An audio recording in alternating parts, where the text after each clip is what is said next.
that appeared in the game.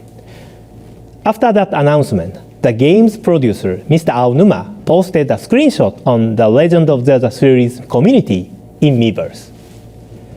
The screenshot was taken at an in-game shop featuring items from Link's usual arsenal, things like the bow, the hookshot, and the hammer.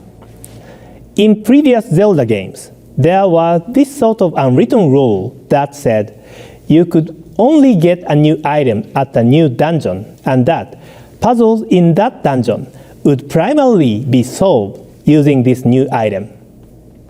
You might even say it's one of the conventions of Zelda. But this time around, we wanted to back tradition and transform the way you play Zelda to offer a brand new gameplay experience. To do this, we had to reconsider this particular Zelda convention. In A Link Between Worlds, there are various dungeons just like in other Zelda titles. However, from a certain point in this new title, the order you approach each dungeon and the way you do so is up to you. So, to a large degree, the player can decide how to progress through the story.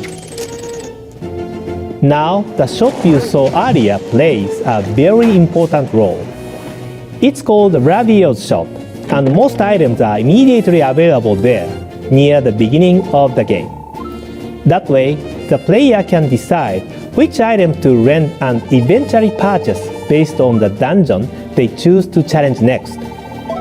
You have to consider your destination and how much money you have to make the most of your visits to Ravio's shop.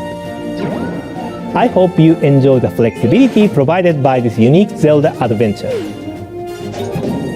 By the way, when this screenshot was posted on Miiverse, some people commented that the character next to Link looks like Nabbit from New Super Mario Bros. U and New Super Luigi U.